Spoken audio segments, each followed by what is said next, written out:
सुबह लगभग 6 बजे नागपुर शहर के खरवी चौक पर एक दर्दनाक सड़क हादसे में ट्यूशन जा रही एक छात्रा की मौके पर ही मौत हो गई। बताया गया कि मृतक युवती 17 वर्षीय भाग्यश्री टेम्भरे थी। प्राप्त जानकारी के अनुसार भाग्यश्री की स्कूटी सड़क पर फिसल गई, जिससे वह नीचे गिर गई और उसकी मौत हो गई। इस दुर्घटना का एक सीसीटीवी फुटेज भी सामने आया है। सुबह के समय हुई इस घटना से स्थानीय नागरिकों में भारी रोष फैल गया।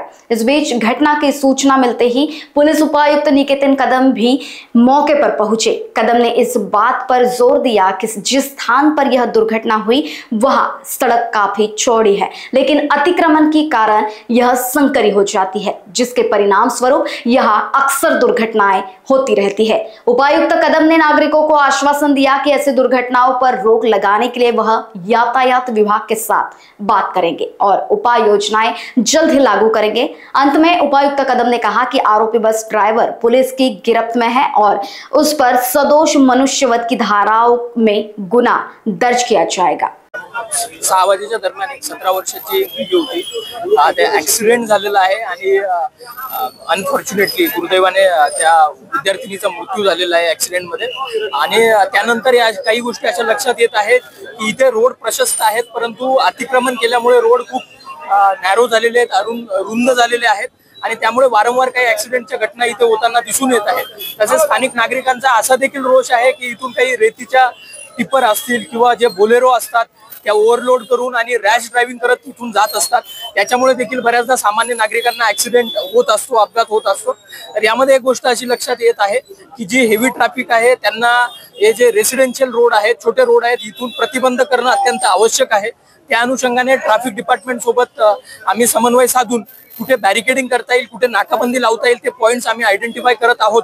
तसेच जो अतिक्रमणचा विषय आहे, जो रस्त्यावर काही भाजीपाला विक्रेते असतील किंवा असं मला आता हेही समजलंय की खरबी चौकात काही असे कबाडीवाले आहेत जे अवैध आहेत आणि त्यांनी देखील बऱ्याच प्रमाणात जागा काबीज करून ठेवलेली आहे। की आम्ही एनएमसी सोबत कोऑर्डिनेट करून त्यांना आजच नोटीसेस सर्व करतो आणि त्यांच्यावर लवकरात लवकर कारवाई कशी करता येईल आणि हे रस्ते कसे मोकळा करता येईल याच्यावर आम्ही फोकस करणं सुरू करतोय।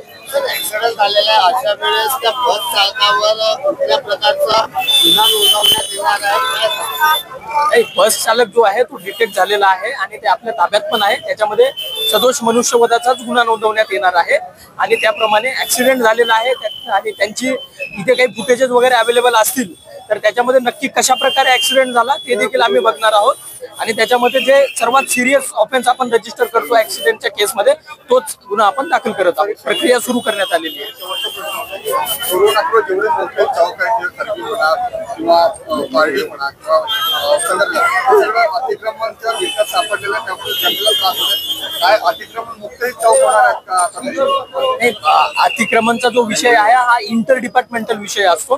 त्याच्यामध्ये मागे माननीय सीपी रवींद्र सिंगल सर यांनी मीटिंगही घेतली होती आणि पोलीस आणि एनएमसी प्रशासन यांनी एकत्र येऊन याच्यामध्ये बऱ्याच ठिकाणचं अतिक्रमण देखील काढलेलं आहे। जसं आपण सांगितलं की अजून देखील काही चौक आहेत जिथं विशेष लक्ष केंद्रित करण्याची आवश्यकता आहे।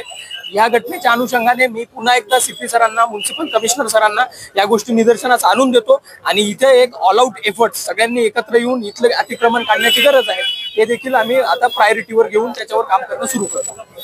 Report by Vishal Bambadwar, Lokvahini media, Nagpur.